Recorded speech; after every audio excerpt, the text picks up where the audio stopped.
Peace and welcome to the culture here on the Black Star Network. I'm your host, Farajii Muhammad. Thank you so much for tuning in and being a part of the conversation. Folks, we got a lot to talk about. First and foremost, the big political story out of Chicago. Mayor Lori Lightfoot has been ousted, as now there's going to be a runoff election, and she is not going to be a part of it on April the 4th. We'll break down the details. Also, it's Women's History Month. We're going to do our part to celebrate women who tell their stories. That's the theme this year. We'll have that conversation. Plus, we get some updates about what's going on with the Supreme Court and their student loan case that they're reviewing. So we got a lot to get to. Of course, you're going to be a part of the conversation, and we got our fantastic contributor. So stay with me. We're going to have a fun time today. Happy Wednesday, folks. It's all happening on today's edition of The Culture here on the Black Star Network. Let's go.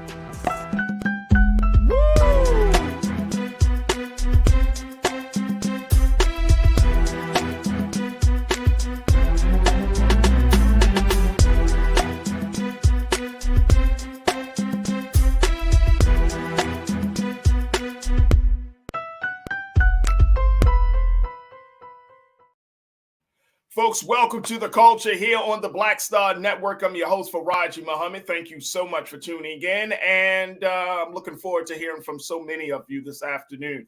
All right, folks, let's jump right into it. We got a lot of conversations set up for you, and as you know, here on Wednesday, I'm just not by myself. I got my sister, who is an attorney, who is a TV host. She hosts her own show called Suzette Speaks on YouTube. We got my sister Suzette joining us in a few moments as we have these conversations. The big one, though, the first one, is about what happened in the city of Chicago as Mayor Lori Lightfoot has officially been ousted, folks.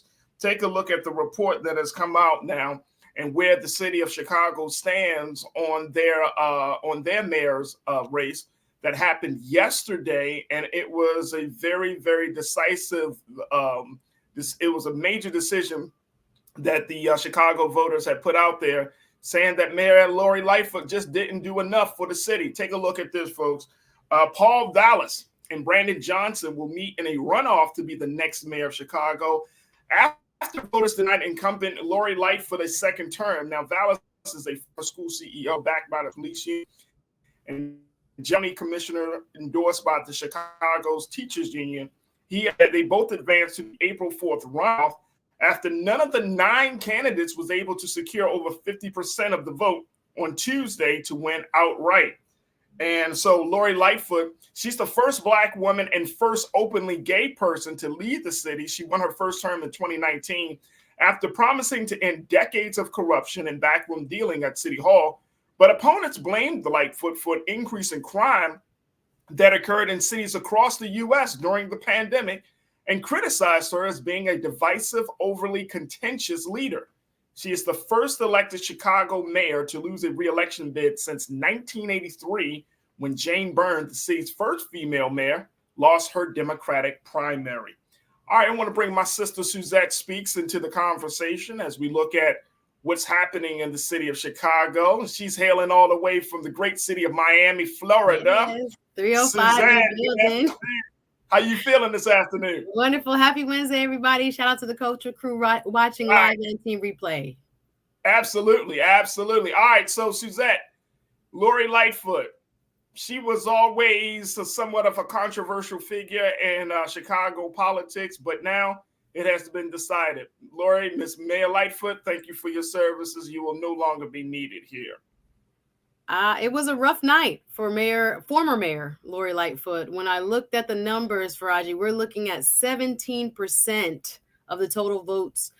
She came in third place behind those 2 front runners, as you described, who will go on to the runoff election on April 4th. But yeah, the top 2 vote getters were at 34% for Mr. Paul Vallas and 20% for Brandon Johnson. So them combined is more than 50%. So this was definitely a message that was being sent by Chicago voters. And unfortunately, it was not her night. No, and it's not her night at all. And I'm wondering, what does that mean?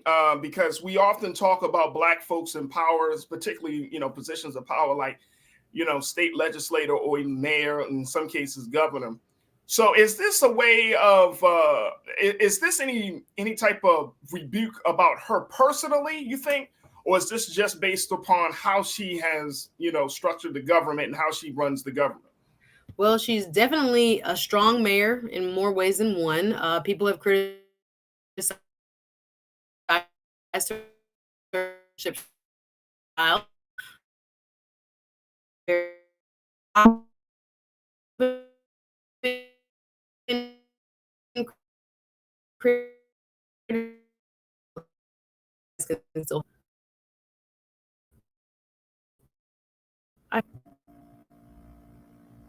Uh, Okay, you were Can you breaking up hear a little me? bit, I'm Suzette. sorry.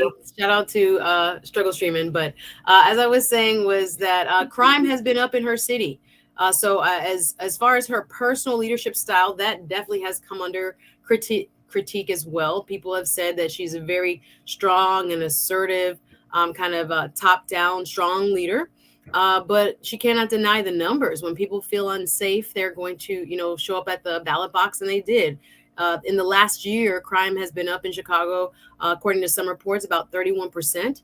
So she has had an uphill battle since the 2020 uprising in that summer, where people, saw all over the news the burning of the business districts of downtown Chicago, and how they had to kind of quarantine off certain areas. But people apparently did not like how she has done her job, more so than I think what she is like on a personal note, or on a personal level. But yeah, I think there was a little bit of both. But I think they definitely sent a message that they want to change in leadership, for sure. But unfortunately, it seems as if, her time was cut short. As you stated, the first time in 40 years that a sitting incumbent has not been reelected to office. So here's the pushback I got on this, right? Because we often hear that when crime goes up, somebody's getting kicked out. Some heads are rolling, right? And I'm from Baltimore, and so we know a thing. I know a thing or two about rising crime and the consequences of that. But it never made sense to me, though, Suzette. It never made sense because we always put, and I hate when politicians do this. They put themselves, and I'm speaking of mayors, whether they're black or white, it doesn't matter. But mayors often put themselves as the savior of the city. And crime is not, you can't quote unquote legislate crime prevention. You know what I'm saying? Like you can put certain things in place for the police department, but it still comes down to people's thinking, people's behavior. There are other internal factors within a person that causes them or compels them to want to commit a crime, right? And so, I think part of it is this idea, like we as voters and constituents have bought into the idea that if you got a mayor, that they're going to stop crime because that's what they say. But then all the other part of it is the candidate, the political leaders saying, well, I can do that. And it's like, no, that's not realistic, right? Like crime comes down to prosecution. You're an attorney, you understand prosecution, making sure the charges stick, make sure that the police officers are doing what they're supposed to do and not, causing any type of corruption in the case. I mean, there are so many other things. And I think that it's this poor policy for a political leader to put out there that they're going to stop crime. And then for us as the voters, we accept that and think, oh, well, they didn't stop crime, therefore they lost they didn't fulfill that promise. It never made sense to me. Yeah, it's a tall order to say when you have resources that are dispersed differently, right? Chicago sometimes is called the tale of two cities, a well-funded side and a not so funded side. You also have, as you said, several moving parts. I would include in there the police union and other mental health services, which she had worked to increase funding for young people. Of course, you have economic factors, joblessness, homelessness. I mean, you and I both know, we hear the songs about Chirac and other places in Chicago, and it's not an easy fix for anybody, much less, one time or single term mayor to try to come in and really revolutionize how people think of even themselves. So yeah, to put that on as a kind of a way in which you're going to distinguish yourself as a true leader, it is very difficult. She needs or needed partnerships that run very deep. And even when I look at some of the ways that she has been depicted on social media through memes and even just seeing her at on the street, if you will, while she's walking around the city, et cetera, there didn't seem to be, oftentimes with young people, like a mutual respect there. And I think sometimes we overpromise, underdeliver, and I think that might have been part of her issue when it came to crime. But I think across the board, we also have to recognize during the pandemic, major cities, it's not only Chicago, which is our third largest city here in the United States. Across major cities went up when the pandemic hit. So here, and we got the word the youth vote. Or we as constituents think that the mayor can do more than they're able to do. Yeah, so I didn't mean to interrupt, Suzette. Just wanted to because I'm getting you a little glitchy, so I was like, let me jump in. But sorry. That's all good. But here's the thing, and we're going to take a quick pause after I make this, but. Again, crime is not predicated on who's mayor. Like no criminals running around and say, "Oh, so and so is mayor." Yeah, I can't do it, bro. I can't do it. Like nobody's thinking that. But the other part of it is the point that you just made. Crime has gone up across the country, and see, this is part of the problem. I think this lies on us as constituents / voters. We have. Sometimes I think we have unrealistic expectations of what a political leader can really do.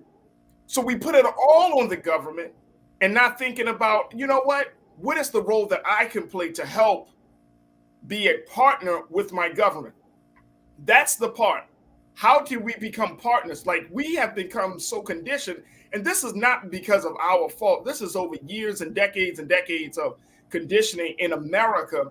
That if you have any need, if you have any issue, go to the government and they will fix it. Versus this new paradigm shift that we're slowly accepting, which is if you have a need, then get up off your ass and help and make something different, a different reality. That's a different type of citizenship. We've had a passive level of citizenship in this country for so many years. Now, when a moment like this happens, when you have all of this upheaval and partisanship and all of this stuff happening within government, it's like it's very hard for people to jump into becoming an active citizen where they're seeing themselves as partners with the government and not just constituents. So, I got to take a quick pause. I'm going to let you respond to that. And of course, crew, I want to hear what y'all got to say as we talk about this big story out of Chicago. Mayor Lori Lightfoot is out. She did not run her re-election bid. But what's your take on how people feel about crime and her being able to not live up to the expectations? Join us in the conversation. Post your comments in the chat, and we'll try to get to as many as possible. Stay with us. We got a lot to talk about here on The Culture on the Black Star Network.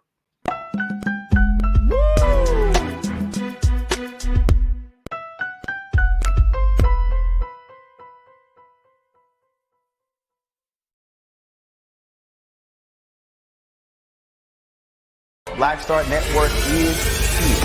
Oh, no punch! I'm real revolutionary right now. Thank you for being the voice of Black America. All momentum we have now, we have to keep this going. The video looks phenomenal. See, there's a difference between Black Star Network and black-owned media and something like CNN. You can't be black-owned media and be scared. It's time to be smart. Bring your eyeballs home. You dig? When you talk about blackness and what happens in black culture, we're about covering these things that matter to us, speaking to our issues and concerns. This is a genuine people-powered movement. There's a lot of stuff that we're not getting. You get it, and you spread the word. We wish to plead our own cause. Too long have others spoken for us. We cannot tell our own story if we can't pay for it. This is about covering us. Invest in black-owned media. Your dollars matter. We don't have to keep asking them to cover our stuff. So please support us in what we do, folks. We want to hit 2,000 people, $50 this month, raise $100,000. We're behind 100,000, so we want to hit that. Y'all money makes this possible. Check some money orders. Go to P.O. Box 57196, Washington, D.C. 20037-0196. The Cash App is $RM Unfiltered. PayPal is R Martin Unfiltered. Venmo is RM Unfiltered. Zelle is roland@rolandsmartin.com.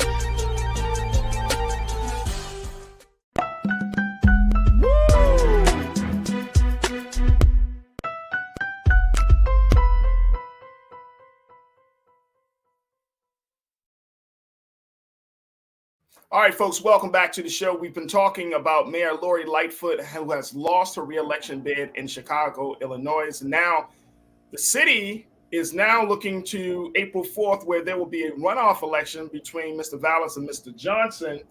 And it's a way for people to see that the work that the first Black openly gay mayor, woman mayor, has been able to do and not do has caused a lot of rift in the city of Chicago. And so we've been talking about this election, and more importantly about the implications. I've been talking to Suzette Speaks, host, TV host and attorney, about the situation, and then we're going to get into some of your comments from the crew. All right, so Suzette, my point is that this thing about the crime and everything, this has been happening all over the city. I mean, all over the country. So it's like we've gotten to this place where we want politicians to say, "Oh, abracadabra, crime is solved," and it doesn't work that way. It's not realistic, but the voters spoke with their votes. They really, the person with the most votes, the 34% that went to Paul Vallis, he's much more conservative, and people who criticize him say that he might be too conservative for a majority Democratic leaning city. And the person who came second, Mr. Brandon Johnson, who got 24%, he is actually left of Mayor Lightfoot. He is more liberal than her. So she had opponents that came through on her right and on her left that left her kind of sitting in the middle with very few people that felt that she apparently had the answers to crime and other issues, but mainly crime.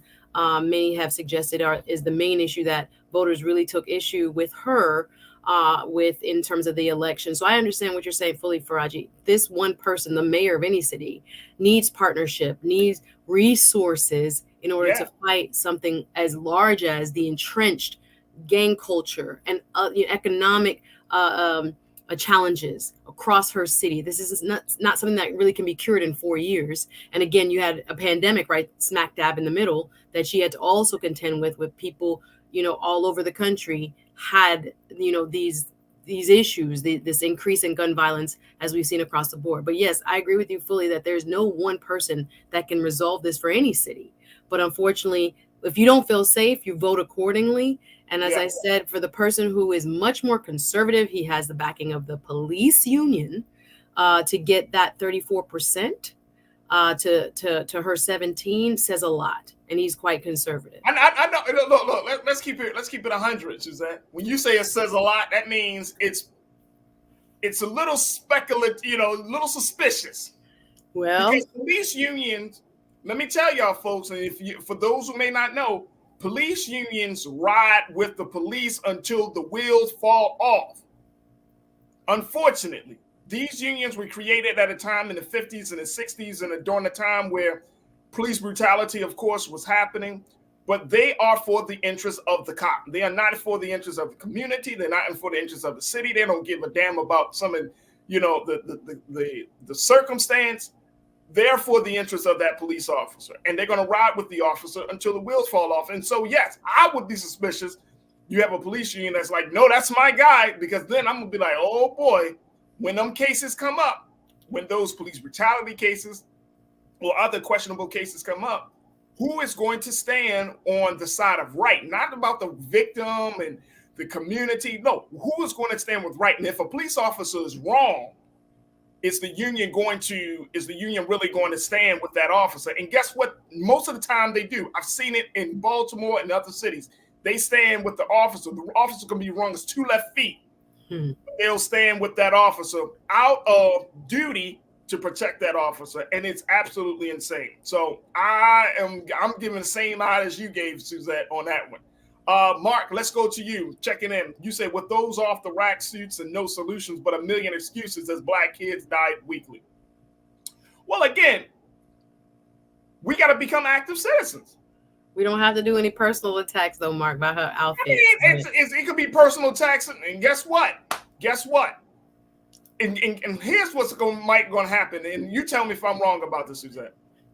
You get the next mayor come in, whether it's Vallis or Johnson, crime still goes up.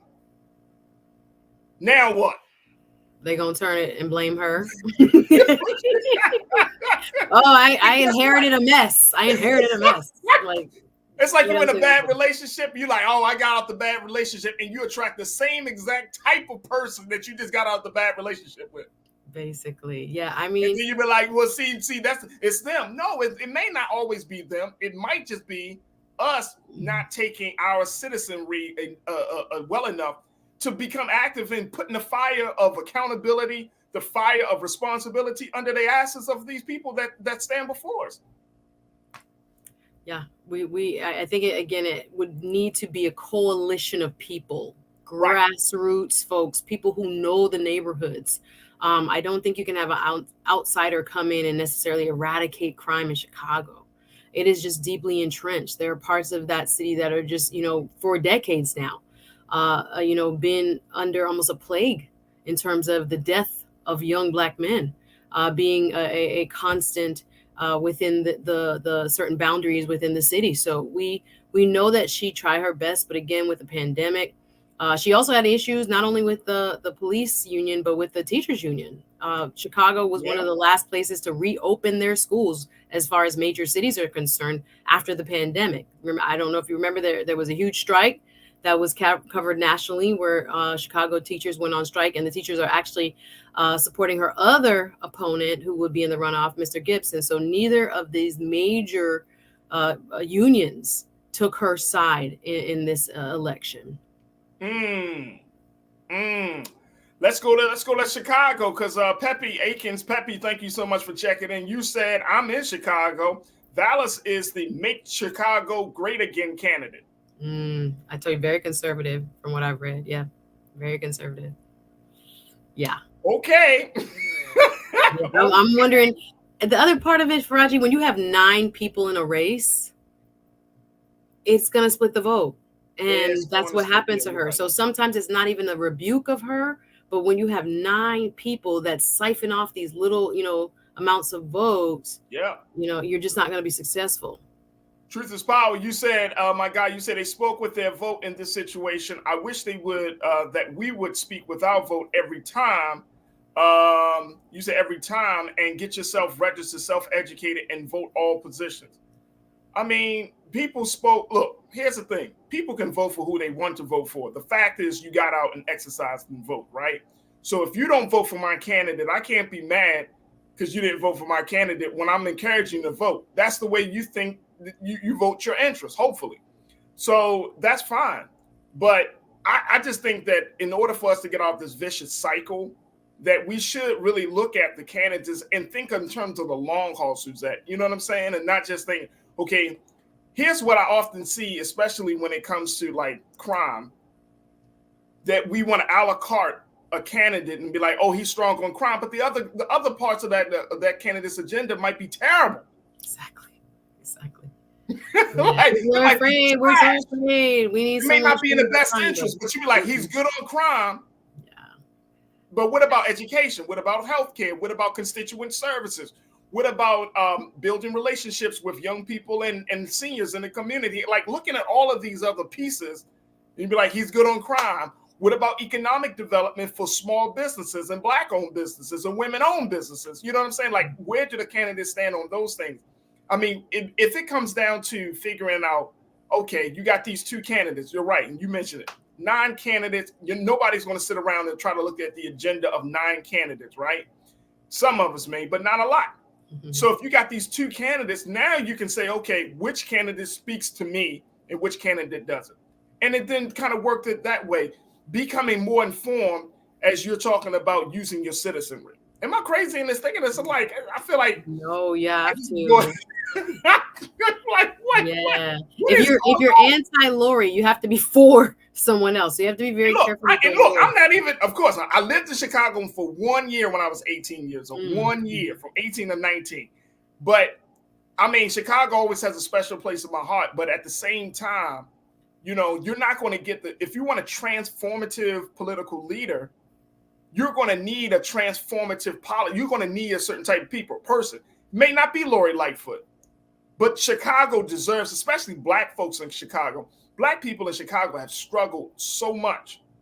That city is huge, third largest city, has a lot of money that comes into the city. If you go to the south side, if you go to the west side, you know what I mean? There are parts of Chicago that looks like hasn't been renovated in the past 30 years.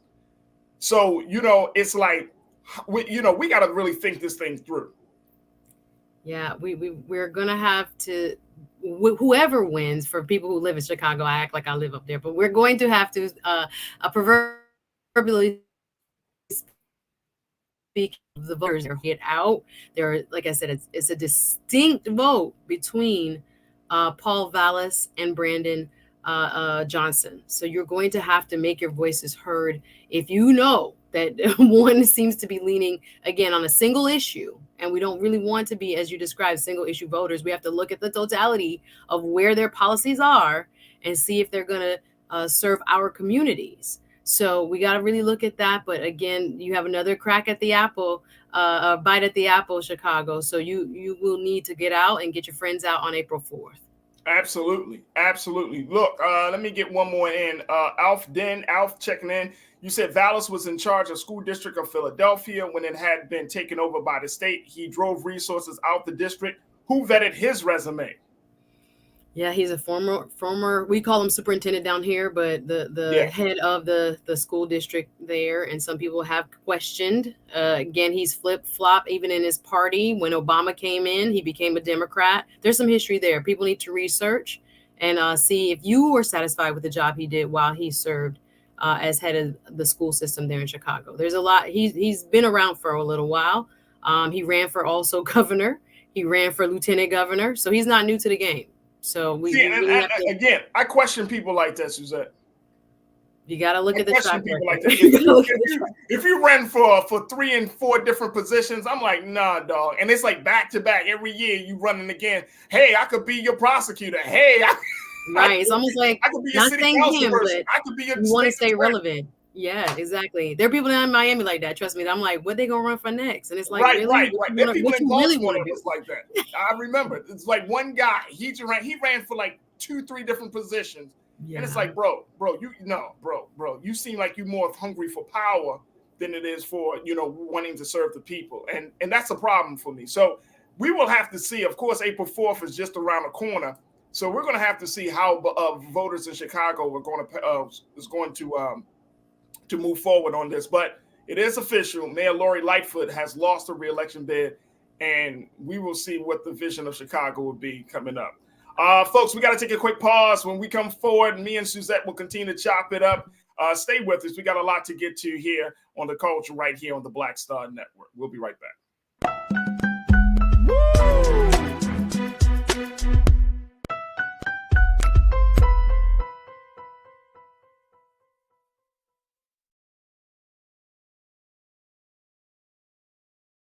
When you talk about blackness and what happens in black culture, we're about covering these things that matter to us, speaking to our issues and concerns. This is a genuine people-powered movement. There's a lot of stuff that we're not getting. You get it, and you spread the word. We wish to plead our own cause. Too long have others spoken for us. We cannot tell our own story if we can't pay for it. This is about covering us. Invest in black-owned media. Your dollars matter. We don't have to keep asking them to cover our stuff. So please support us in what we do, folks. We want to hit 2,000 people, $50 this month, raise $100,000. We're behind 100,000, so we want to hit that. Y'all money makes this possible. Checks and money orders go to P.O. Box 57196, Washington, D.C. 20037-0196. The Cash App is $RM Unfiltered. PayPal is R Martin Unfiltered. Venmo is RM Unfiltered. Zelle is Roland at RolandSMartin.com. Black Star Network is here. Oh, no punch! I'm real revolutionary right now. Thank you for being the voice of Black America. All momentum we have now, we have to keep this going. The video looks phenomenal. See, there's a difference between Black Star Network and black-owned media and something like CNN. You can't be black own media and be scared. It's time to be smart. Bring your eyeballs home. You dig? Hatred on the streets, a horrific scene, a white nationalist rally that descended into deadly violence. White people are losing their damn minds. An angry pro-Trump mob storms the U.S. Capitol. We're about to see the rise of what I call white minority resistance. We have seen white folks in this country who simply cannot tolerate black folks voting. I think what we're seeing is the inevitable result of violent denial. This is part of American history. Every time that people of color have made progress, whether real or symbolic, there has been what Carol Anderson at Emory University calls white rage as a backlash. This is the rise of the Proud Boys and the Boogaloo Boys. America, there's going to be more of this. Here's all the Proud Boys, guys. This country is getting increasingly racist in its behaviors and its attitudes because of the fear of white people. The fear that they're taking our jobs, they're taking our resources, they're taking our women. This is white fear.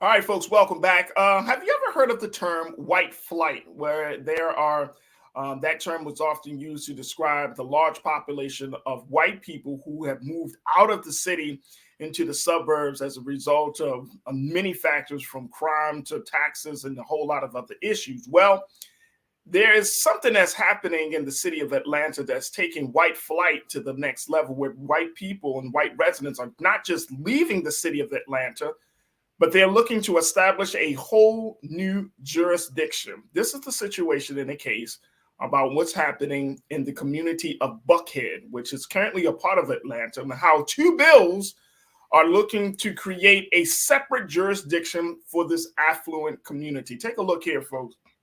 This is what's coming out of Atlanta right now, according to the latest news, that these two bills together would allow the Buckhead district to succeed, not just leave, succeed from the city, pass the Georgia Senate Committee Monday, and could be up for a floor vote as soon as Wednesday.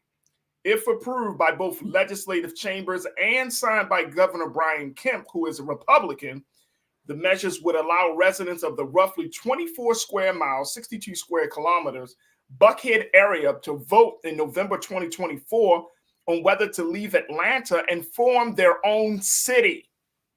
Now, while the Buckhead City movement has a powerful backer in Burt Jones, the state's lieutenant governor and state senate president, the measures are expected to face resistance in the House.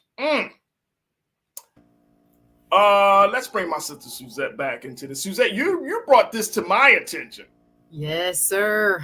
What's going on, ATL? I see the Chicagoans are in the chat heavy with the Mayor Lightfoot. So we're glad to have you here, and I can't wait for ATL. Here come Atlanta. Here comes Atlanta. We're going to make everybody mad today, but we got to talk about it because this is a huge deal, guys. We're talking about nearly 1/5 of the population of Atlanta, and about 38% of the tax revenue would leave this city if the Buckhead city is allowed to be formed by the state legislature. So there's so much pushback. I know that the mayor there, Mr. Andre Dickens, is firmly against this, as well as many others, mostly Democrats, are saying, what are we doing here? Why would you just allow this majority white and quite affluent side of town to just up and leave?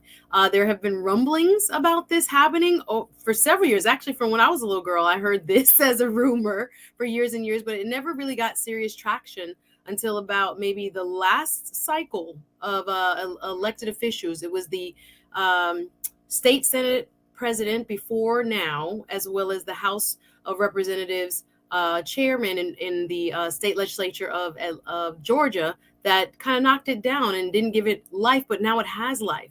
So it's a bill. It has reached committee, come out of committee, can be voted on by the Senate and the Georgia House. and maybe signed by the governor. But this is highly unprecedented. It has never been done before, and many are questioning exactly why and why now. So that's one of the questions that I have, which is why now. But the other question is, so you can really do this? Well, it takes an act of legislation from the Georgia State House and Senate. But yes, technically you can. They make special districts all the time. But yes, and give cities charters all the time. It's possible. I know. I'm trying to process this here. I'm smiling, laughing, but folks, I'm really trying to process, because here's my question. So white people feel like, hey, the city is going to fill in the blank, going to hell, it's full of it, blah, blah, blah. And now they're wealthy enough to actually get some proposed legislation to be considered by the state, and they may actually have it on the ballot come 2024 if the governor, who is a Republican, who's a part of that class of people, white and wealthy, if they actually it would ultimately be decided by the voters. Yes, sir. Oh, right. You gotta include us somewhere in the mix, right? Okay.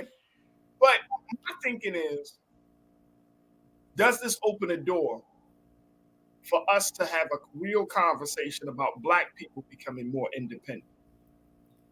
Well, I don't know. I'm saying, because we have wealthy Black people. But the political prowess. Remember, a lot of people think that Atlanta runs Georgia, but you have a lot of money coming from the rich and very well-to-do farmers and agricultural-based landowners in South Georgia. People try to tie everything to Chocolate City, but South Georgia is very strong politically, and oftentimes the state legislature there in Georgia reflects that. So we would have to still have the political leverage to get those things passed in the Georgia State House and the State Senate in order to kind of have that type of conversation. But what I want to also address here is, just like with the Chicago scenario we just talked about with last night's election, the C word, crime, is what has been put forth as one of the major reasons why this is appropriate or even necessary, according to some proponents. So we're seeing that as kind of this, I would say, dog whistle to a certain extent. Others would just say, look at the numbers, which is true.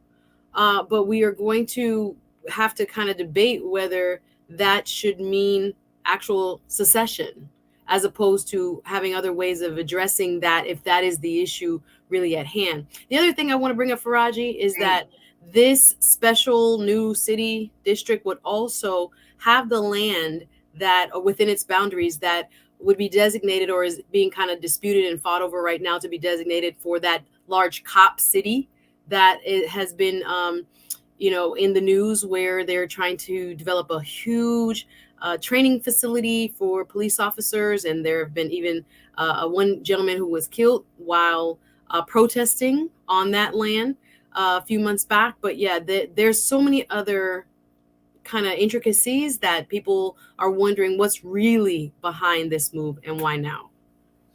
So one of the big things that has been talked about this, and you mentioned this, and also this has certainly been a part of the rumblings for years, right? Like, they have been talking about seceding from Atlanta.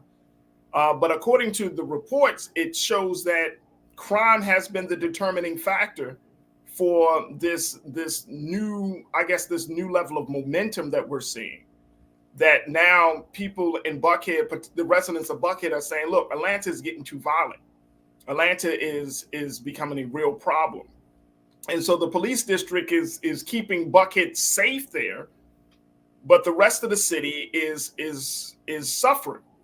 And so crime is pushing this. And again, folks, this is my view of crime is that it's more of a personal, human thing rather than a political, social situation.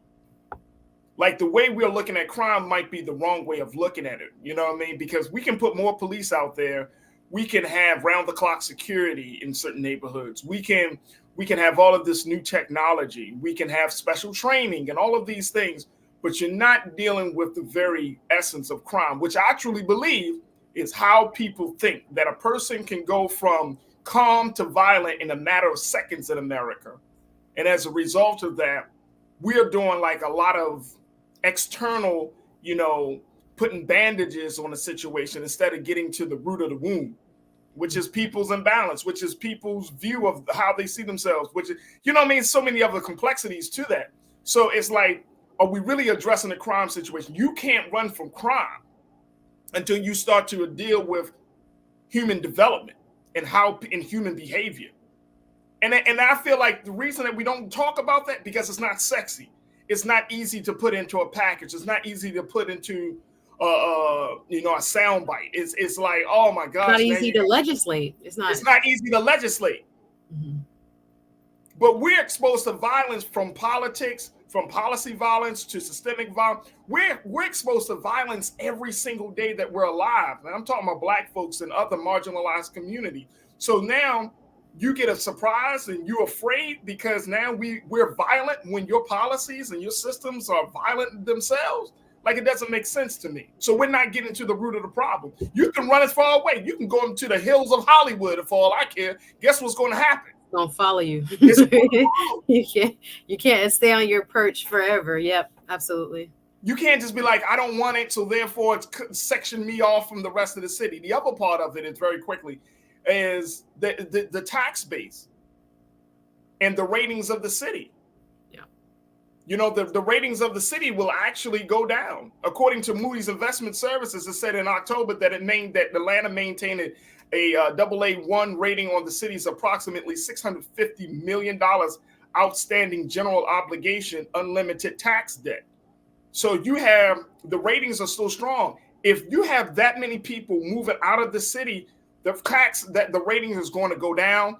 The credit rating situation is going to change in the city of Atlanta. I mean, this has major implications, Suzette. Major implications. Yeah, when you look at the tax revenue, 38% of the total city's revenue comes from this nearly 1/5 of the land area and population of Atlanta. So when you're allowing cities to kind of remove themselves or kind of section themselves off and become new cities, again, that outstanding debt, remember, cities issue bonds in order to raise money for capital improvements, education, what we're talking about, the things that are needed, to hopefully keep people out of the street and the crime rates down. It actually might change the rating for all cities in Georgia if there is an uncertainty about whether the city will remain intact and therefore be able to pay its debts. So yeah, that credit rating, I think there's $650 million outstanding right now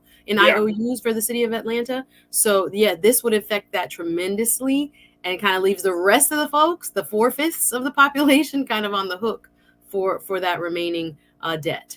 Absolutely. We got to take a quick pause. When we come forward, we'll continue the conversation with Suzette and of course with you. Post your comments in the chat and we'll try to get to as many as we can as we continue to talk about the white and wealthy are calling for the succession from the city of Atlanta. Wow. And guess what, folks?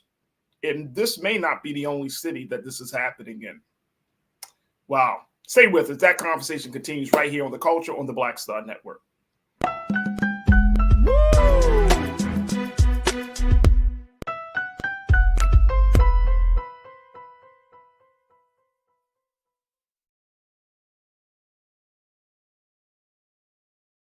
Folks, Black Star Network is here. Oh, no punches! I'm real revolutionary right now. Support this man, Black Media. He makes sure that our stories are told. Thank you for being the voice of Black America, Roland. Stay black. I love y'all. All momentum we have now We have to keep this going. The video looks phenomenal. See, there's a difference between Black Star Network and black-owned media and something like CNN. You can't be black-owned media and be scared. It's time to be smart. Bring your eyeballs home. You dig? Pull up a chair. Take your seat. The Black Tape. With me, Dr. Greg Carr, here on the Black Star Network. Every week, we'll take a deeper dive into the world we're living in. Join the conversation only on the Black Star Network. Hi, I'm Dr. Jackie Hood Martin, and I have a question for you. Ever feel as if your life is teetering and the weight and pressure of the world is consistently on your shoulders? Well, let me tell you, living a balanced life isn't easy. Join me each Tuesday on Black Star Network for A Balanced Life with Dr. Jackie. We're all impacted by the culture, whether we know it or not. From politics to music and entertainment, it's a huge part of our lives, and we're going to talk about it every day right here on The Culture with me, Farajii Muhammad, only on the Black Star Network. I'm Deborah Owens, America's Wealth Coach, and my new show, Get Wealthy, focuses on the things that your financial advisor and bank isn't telling you, but you absolutely need to know. So watch Get Wealthy on the Black Star Network.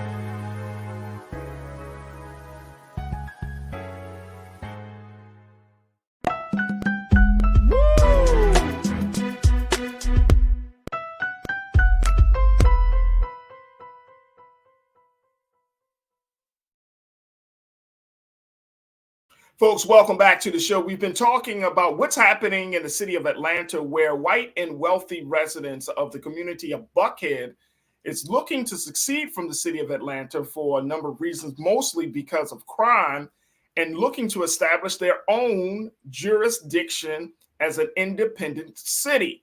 Now, this comes as a result of two bills that have gone before the Georgia Senate Committee, who has approved the move, and now it moves forward to the other part of the Georgia process of political process. And if that's approved, it goes to the desk of Governor Brian Kemp, who has the opportunity to sign off on it, and then it will be up for on the ballot come November 2024. And this is creating a firestorm of controversy where people are asking, can this really happen? And if it does, what will be the implications of it? We've been talking to my sister, Suzette Speaks. Suzette, so when we talk about everything from credit ratings, when we're talking about everything from the crime piece, we're talking about all of this. Again, I'm just going to throw this question out there. Why haven't Black people been able to do this?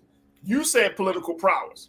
Yeah, I don't see it kind of bending that way. I see it more so as being a possible dangerous precedent for other more affluent, predominantly white areas around our country in various municipalities saying, we don't want to be a part of every, city. But we all across the country have very affluent parts and more economically challenged parts to a lot of our cities. That's how it has been as far as a kind of remnant of, the racial segregation that we've suffered for so long in our country. And of course, economics hit different communities differently, depending on your levels of education and opportunities, et cetera. Right. So imagine, I looked at it more so as this being possibly a precedent for other very wealthy, for example, parts of Miami or wherever, to just get up one day and say, no, we're no longer, this specific neighborhood is no longer part of the city of fill in the blank. And what that would mean for cities across the country. As you mentioned, coming off a break, we are seeing something similar happening in Mississippi. It's a little bit different, but where they are now in their state legislature taking up possible legislation to separate out districts for judicial districts for predominantly white, more affluent areas, to separate them in terms of who the judges are and who selects those judges from the predominantly Black cities in Mississippi, for example, Jackson, right? So I'm more concerned looking at it from maybe not how we can possibly utilize it. And I think I'd have to give that a little bit more thought, but I'm seeing it as like, if you have an affluent side of town that has the political leverage in a state capital, they could possibly start making enclave cities. And I think that could be very, very dangerous for us. Very dangerous. Conscious Thought thinks along the same way. Conscious Thought, my guy, you said if Buckhead is able to succeed from Atlanta and Jackson, Mississippi is able to carve out a niche Caucasian enclave, then watch out and wait for the ripple effect. Nationwide, everyone will want to do it, except for Black people. That's what I'm saying. But we don't necessarily have, the power of City Hall in each and every city. We don't. But even in the cities and the states that we do have Black leadership in City Hall, we're not even thinking like that. I don't see how necessarily it would benefit. I don't necessarily. I'm just saying, like the same way, the same reasons that these white residents are saying, "Hey, crime is up," blah blah blah. We need to take our talents elsewhere and establish our own jurisdiction. Black people can say the same thing. We have wealthy Black people. We have Black people who are in positions of power. They could do that. They don't have to do it exact same way, but I'm just saying, just the thought that, hey, you know what? Whatever group. And create my own thing. The reason is because how many wealthy Black areas do we have in the cities across this country? Yeah, I was thinking that. I mean, like little enclaves. Yeah, majority of our cities are not where you have predominantly Black neighborhoods. Right. Happen to be maybe middle class equal to, or some may be a little bit more affluent, but the majority possibly, I don't know the numbers, are not necessarily going to be the higher tax base. Exactly. So if you separate from other parts of your city, you probably will lose out in terms of your tax revenue and other advantages. So I'm not sure, again, how it would serve parts of towns that are economically deprived, who also happen to be in various circumstances predominantly Black. Even in cities like here in Los Angeles, Black people only make up 8 to 9%. Yeah. So if that 8 to 9%, say you should shave off 4 or 5% of the 8 to 9%, would it say, hey, can we create a own situation? And I'm just using this as a hypothetical example, right? Like if we create our own situation, that shouldn't be frowned upon because we don't have the quote unquote the numbers to show that we're a majority. In some cities where you have Black people that are 40, 50%, in Baltimore it's like 65%, when you have the numbers is one thing, but when cities where you don't have the strong numbers of Black folks compared to other folks, then it could be a possible option. And again, I understand your point in terms of the politics, but I'm just saying, even getting down to the very essence, which is the thought, like, hey, you know what? We're wealthy. We have some level, we have privilege. We have power, people that represent us in the state government. We can do this. Black folks, we unfortunately have to just be resolved to, okay, we got to live in this condition. And that's a different level of thought. That's all I'm saying. I understand your point. My biggest fear for something like this is this will become segregation by another name. We're going to say. That's what Janelle said. That's what it's like a high crime, it's high this, it's high this, and then you separate people, and it happens to be all white people end up here and all Black people here. I'm not for that. That's what Janelle said. She said they can actually they are actually legislating segregation and calling it special districting. So here's the thing. If there was, and I think we got this again, this goes back to our race conversation in America. If there was a very real, honest conversation about race, where we're saying, okay, as Black people, we bring this to the table, and white people are saying, hey, this is what we're willing to bring to the table, and we both keep our promises. There could be some actual coexistence. But if you have some cities, and this is the thing about segregation and integration, Black people have tried to live with white people tried to live with Black people, but for a number of reasons, it hasn't been working. Now, it hasn't totally disrupted the country because that's the state that we're in. But is it a real situation, or is it something only compelled by law? No, I don't want to paint all residents in Buckhead with the same brush, right? Because there are people who have political capital who with money can, move votes. Yeah. And it's not to say that every white person within Buckhead, and there are a lot of black people that live in Buckhead too, that they feel the same way about this, right? So we have to be very careful not to kind of attribute to some, for all, having the same sentiment. So I don't think everybody necessarily agrees with the move out, but the powers that be, the people who have the political influence, the people who contribute to campaigns and obviously can muster votes in the state house and the state senate, are loud enough to where they are through the state legislature. Again, this is not the voters at large yet. This might be defeated if taken to the voters, citywide. But we got to be very careful. Like I said, I don't think necessarily everybody holds this same sentiment. And I also think that if we look at it kind of for I don't know how much progress we would make. And then people would have to have the bigger conversation is what does progress look like to you and what does progress look like to me? That's true. As far as what would be beneficial to our communities as a whole. I just don't know if, just economically thinking about other resources. I'm just thinking about cities here in Miami. I wouldn't want that. I wouldn't want us to separate out because it just depends on how much money and how much political influence you actually have. And culture. It could be a very divisive.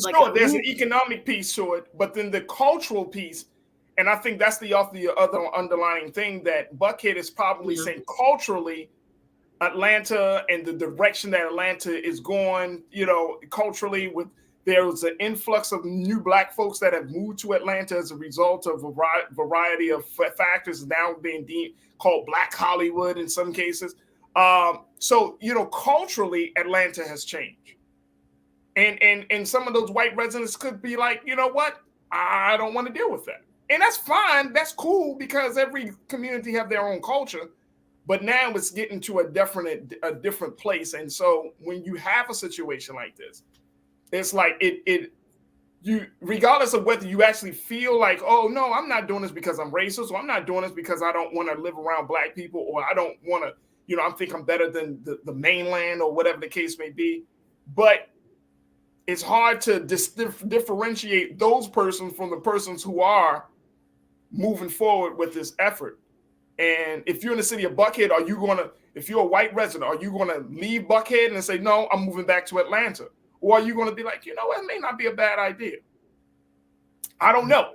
We'll have to see. I think we got to We will have to see. We will definitely have to see. This is interesting, though. I'm so happy that you brought this to our attention. So this is very interesting. I'm going to keep my eyes on this. Folks, we got to take a quick pause when we come forward.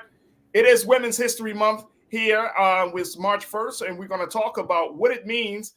And more importantly, what's the theme for this month's celebration? Stay with us. That conversation is up next here on The Culture on the Black Star Network.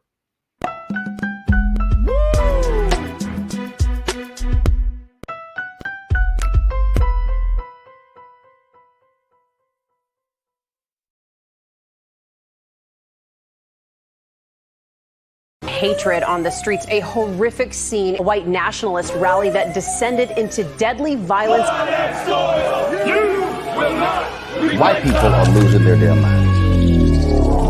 As an angry pro-Trump mob storms the U.S. Capitol, we're about to see the rise of what I call white minority resistance.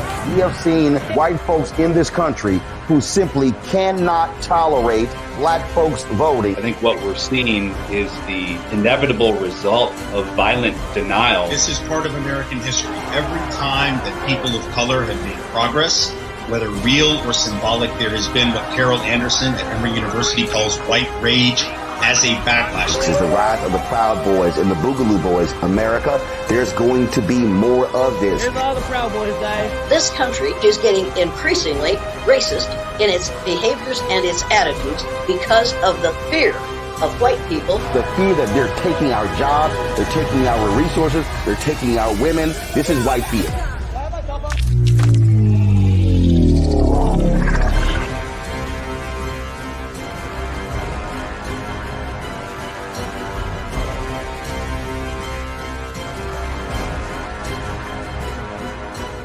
Black Star Network is here.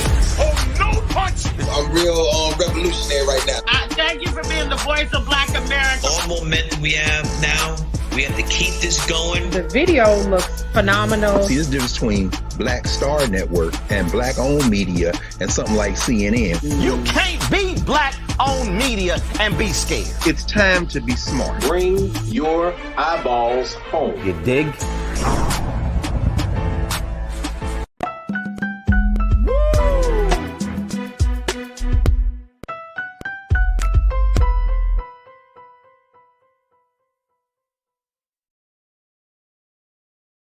All right, folks, today it is March the 1st. It is the first day of Women's History Month, and this is the month where we talk about the great accomplishments and celebrate the great triumphs that women have made for this country, and there are so many stories to tell. And this is why the National Women's History Alliance, this is one of the major organizations that help to spearhead the effort to declare March as Women's History Month. This is why today they have officially said that the theme for this year's celebration will be celebrating women who tell our stories. Now, let me just share with you what the National Women's History Alliance have put out there as to what we should be celebrating during this month. Take a look at this.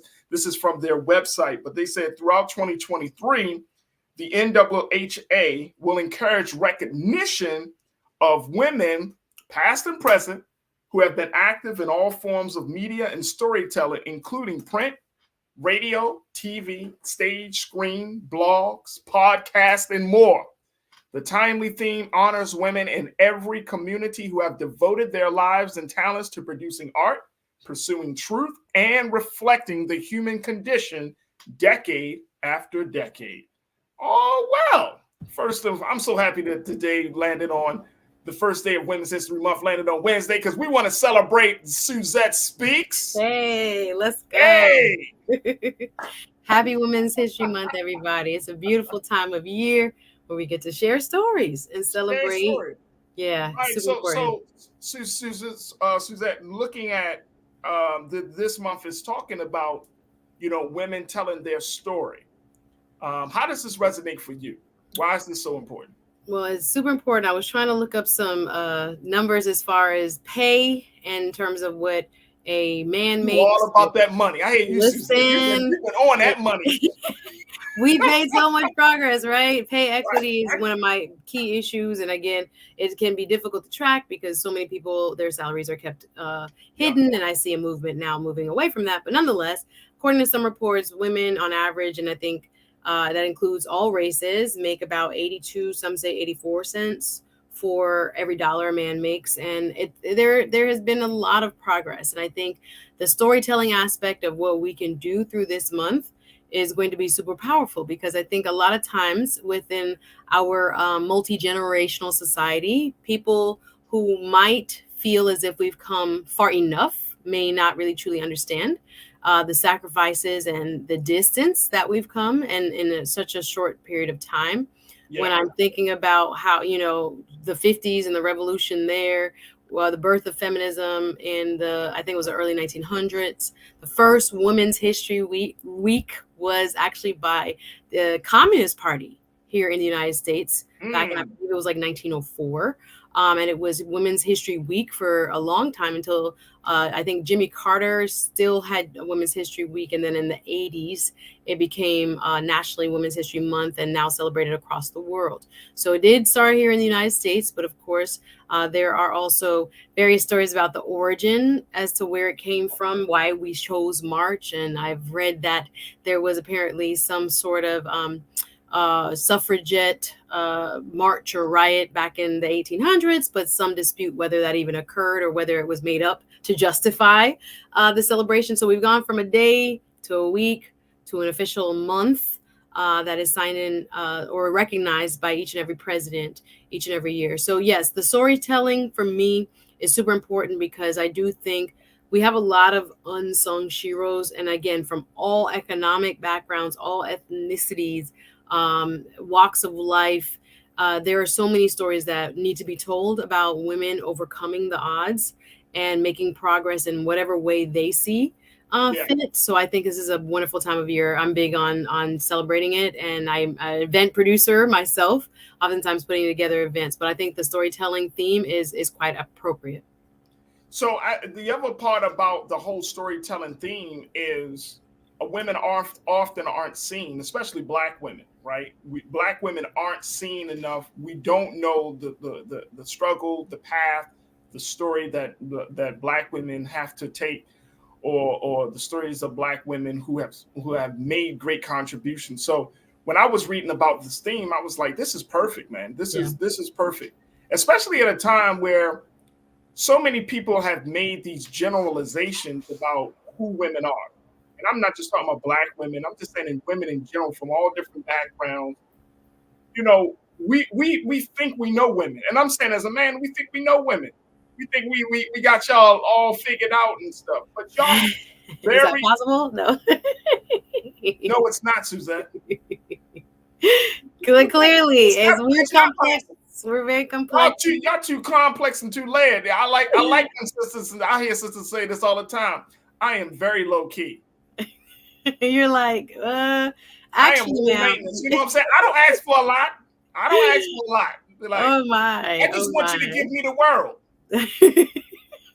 That's not asking for a lot. What's the problem? I want the sun, moon, and stars. Right? Not all of us, but yes. The issue. I just want you to submit to my feet as a god. Well, there's that. There's that.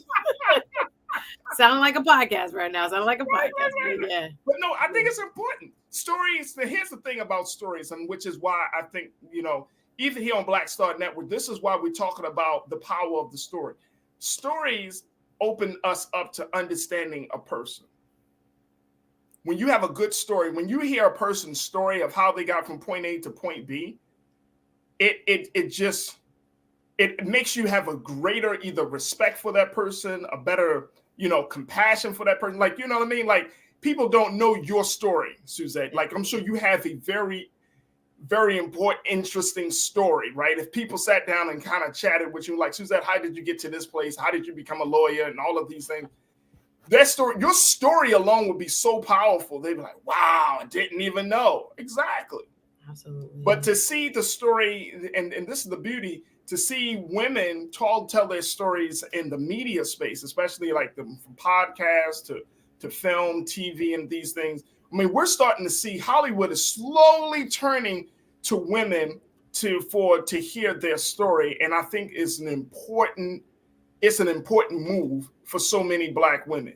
Very important. And I hope that a lot of sisters out there who watch the show understand that your story matters. It absolutely is critical. Like, if we don't know your story, like I loved when I remember as a child hearing the story of how my mother grew up and how my grandmother grew up. Those stories were very interesting to me. And, as a child, you like 6 or 7, you like, what? Like my grandmother would be like, you were born back when dinosaurs, like, but to hear her story, it just made me feel a greater admiration for who she was as a woman, because yes, she's grandma or she's mom, but then you start to see the other side of her. It's like, no, this is the so-and-so, the woman, not just as the mother, she's the woman. And that means that makes all the difference in the world. We're going to take a quick pause. When we come back, I know you got something to say, Suzette, so I want to get your thoughts on that. And of course, crew, I want to hear your take on this as well. So stay with us. More about Women's History Month and this year's theme, celebrating women who tell their stories. What are your thoughts? Stay with us. The conversation continues right here on the other side, right here on The Culture on the Black Star Network.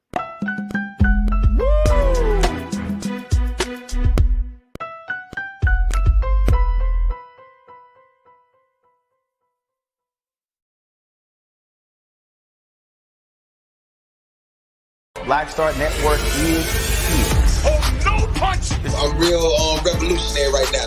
Thank you for being the voice of Black America. All momentum we have now, we have to keep this going. The video looks phenomenal. See, this difference between Black Star Network and Black-owned media and something like CNN. You can't be Black-owned media and be scared. It's time to be smart. Bring your eyeballs home. You dig? When you talk about blackness and what happens in black culture, we're about covering these things that matter to us, speaking to our issues and concerns. This is a genuine people-powered movement. There's a lot of stuff that we're not getting. You get it, and you spread the word. We wish to plead our own cause. Too long have others spoken for us. We cannot tell our own story if we can't pay for it. This is about covering us. Invest in black-owned media. Your dollars matter. We don't have to keep asking them to cover our stuff. So please support us in what we do, folks. We want to hit 2,000 people, $50 this month, raise $100,000. We're behind 100,000, so we want to hit that. Y'all money makes this possible. Checks and money orders go to P.O. Box 57196, Washington, D.C. 20037-0196. The Cash App is $RM Unfiltered. PayPal is R Martin Unfiltered. Venmo is RM Unfiltered. Zelle is roland@rolandsmartin.com.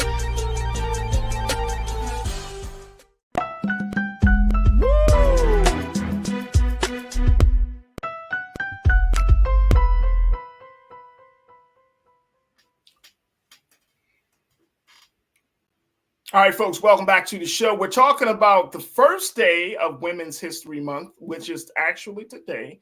And this year's theme is celebrating women who tell stories. Yes, yes, yes. Women who tell stories.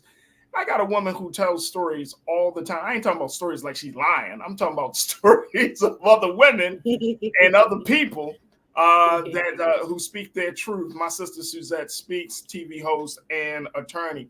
But Suzette, I wanted to get your take on that, you know, the importance of telling stories, like really giving people an understanding about who that woman is beyond just the roles that we might see. And I'm speaking of the story, the women in our families. She's not just your aunt. She was a woman before she became your aunt. Absolutely. I used to hear some of my relatives say I wasn't always old. I wasn't born old like that. Because I think sometimes, and I think within my own work, having put together events around Black women, Black judges, women judges. You be doing it too, Suzette. I checked you out. You've been doing this for years. This ain't because the power. It's so very important. The power of narrative is where we get to see ourselves, where we get to identify with a person. That, again, if a big old, judge feels like this about motherhood or about being single or about whatever she's going through, oh man, that makes me feel a little bit more normal, like someone else has the same experiences as I do walking through this world. And it's super important for us to be able to see one another's humanity, right? And sometimes, especially when we deal with like elected officials, people who are sitting in these high places like judges, you don't think that they are human. So we are all human first. So that's why I really believe in the power of narrative. And I would also like that for this month, for us to focus on sharing stories within our own families, as you mentioned. I think there are times in which I look around and I think some of the stories that should be passed down have not been. And of course, sometimes they can be quite painful. Some of our families have gone through, some serious trauma. And I think there was this whole trend post segregation to kind of talk about it a little bit less and to live in the present. But I think there has been a kind of renewed awakening to how important it is to tell our stories of our individual families, what mama was like, what great grandma was like, how they cook, how they, pass along culture in language, in food, in how they dressed, why they dressed that way, how they worshiped even. And there are so many parts of our culture that I think, especially nowadays where we are so inundated, or younger people are so inundated with culture via social media, it's super important now that we sit down and we actually tell them what we've been through, so that there's this continuity in terms of the messages that we carry. They're not dying and they're not being replaced by ones that don't serve us. Right. Absolutely. Absolutely. And I think that's the important part of this. Let me get a couple of comments from our crew here. And, there are some actual colors and some things that we can start to do to represent and to celebrate this month, folks. I'm going to give you a couple of ideas as well. But Lana, my sister, who is one of our loyal watchers and supporters here at Black Star and the Culture. My sister, you said stories do matter. My grandma's story saved my life. Come on, Lana. Come on. My auntie just got off the phone with me yesterday telling me about a big cousin and something that happened to her.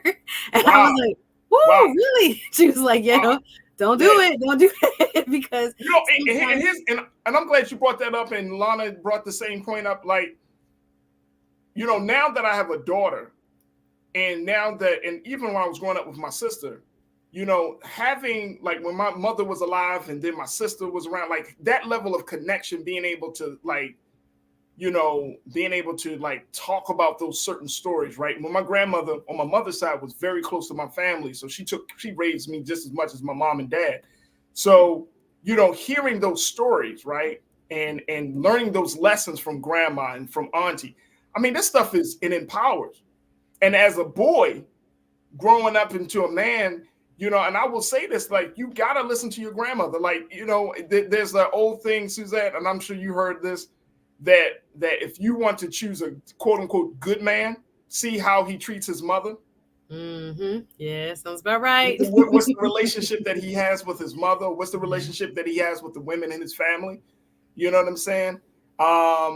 And that may not always be true for every man, but it's just within reason. We know everybody's, not perfect, and you have mama's voice, but within a healthy reason. Within a healthy within a healthy space. Yes. But it just goes to show you, like, these stories are important. And so I'm happy that there is a celebration of that. Now, how do we take that to, not from our individual families, but to mass media? You know what I'm saying? Like, now we got podcasts, we got films, we got TV. When I was reading about this, I was thinking of, like, of course, like Angela Bassett or Viola Davis, or, the women that we often talk about. But there are a number of women I'm seeing, like women content creators, women directors and producers, women who are carving out a space for these stories to be told. And I think this is the thing that's going to move people and change the culture indefinitely. What about you? Do you think the same? Yeah. People have taken notice. Non-traditional media has been our best friend, Issa Rae, and many others like her who have gone on. I mean, I love Yvonne Orji's podcast, her and forget the other sister's name. But there's so many people that have a platform now where there is no, gatekeeper to tell us, oh, we're going to buy this project or we're not going to buy this project. Well, if it's in your heart to share it, you might as well just go ahead and find a platform that works for you and go ahead and do that. This is a part of our tradition, Farajii. This is African oral tradition that we are just inheritors of and perpetuators of. So within our own, like I said, families, but yes, within the mass spaces that YouTube provides and other platforms now provide, super important that we take advantage of those. Record your grandma them. Put it out there. Make sure those stories don't die. I have an older aunt that we keep saying we need to, ask her about everything with the family. Those are things that are so super important. And I love it when I see, for example, pieces from like Henry Louis Gates. I don't know if you saw the latest Finding Your Roots and things like this. This is super important that we can talk about our culture in such, unique ways. Now that we have this opportunity through, social media and mass media, and non-traditional media. So we got to take advantage of it. And especially if you're feeling called to present it to the masses, do that. Record the folks you love or set up some kind of scripted, pieces, etc. And poetry and other things that are just a part of our oral tradition that we need to make sure we create as much space as possible for, both online and in public events. Go support your public events this month as well, if you can. Oh, no doubt. You got to definitely do that. Tiana, support a women-owned business too. How about that? So. Oh yeah, women-owned businesses. So much we could do. So much we could do to celebrate. Oh my gosh, that is an excellent idea. There are so many sisters who are entrepreneurs as a result of the pandemic, as a result of the changing works culture that we've seen in this country. Women-owned businesses is everything, right? And if you see women in the arts, women that do media work, this is the time that you let people know, like, hey, yo, check out this podcast. You know what I'm saying? Support my YouTube channel like that. Check out this YouTube channel. You know what I'm saying?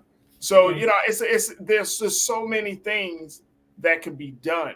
It costs you nothing to like and to share or to subscribe. So support somebody. Absolutely. Tiana, you checked in and said, I wish I recorded my grandmother when we used to talk. 100%.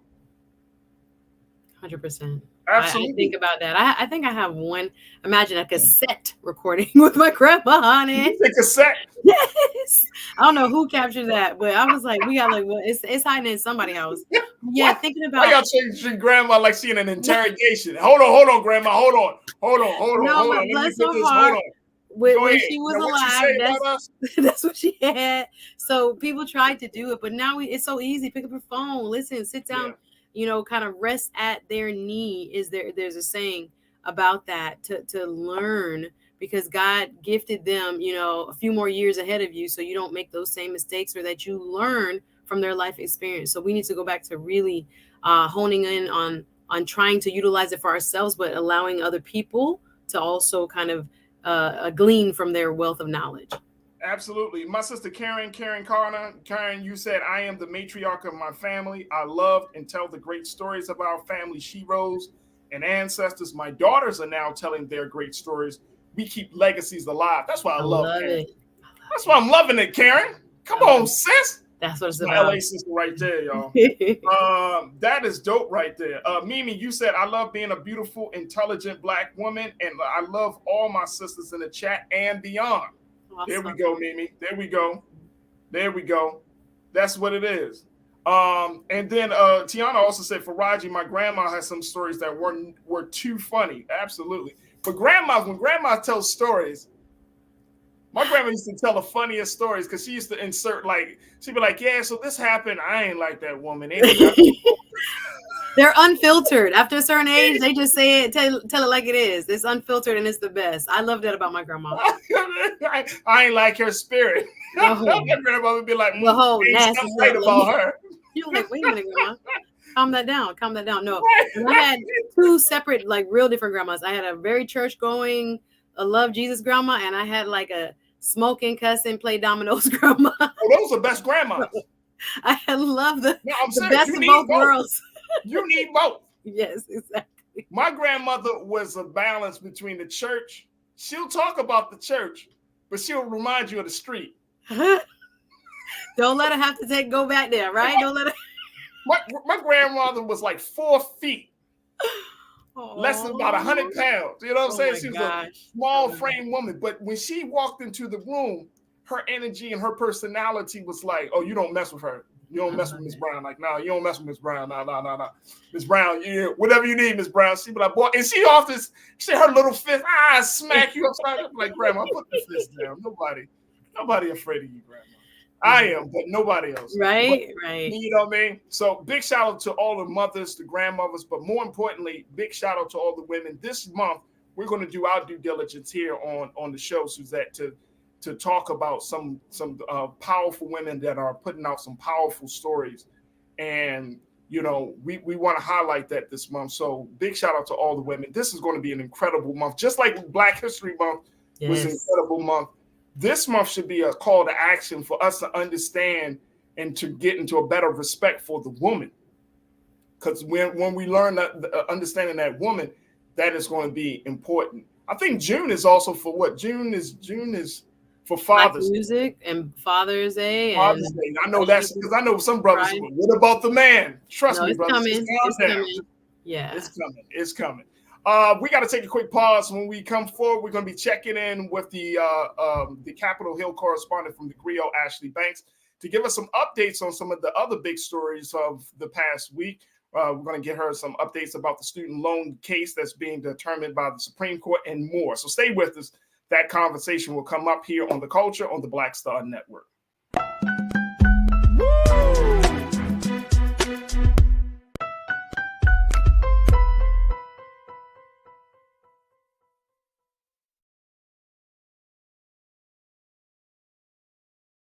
Hatred on the streets, a horrific scene, a white nationalist rally that descended into deadly violence.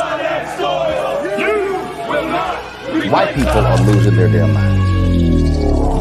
As an angry pro-Trump mob storms the U.S. Capitol, we're about to see the rise of what I call white minority resistance. We have seen white folks in this country who simply cannot tolerate Black folks voting. I think what we're seeing is the inevitable result of violent denial. This is part of American history. Every time that people of color have made progress, whether real or symbolic, there has been what Carol Anderson at Emory University calls white rage as a backlash. This is the rise of the Proud Boys and the Boogaloo Boys. America, there's going to be more of this. Here's all the Proud Boys, guys. This country is getting increasingly racist in its behaviors and its attitudes because of the fear of white people. The fear that they're taking our jobs, they're taking our resources, they're taking our women. This is white fear.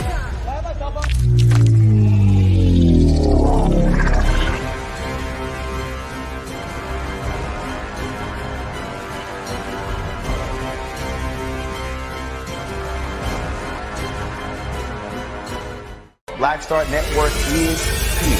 Oh, no punch! I'm real revolutionary right now.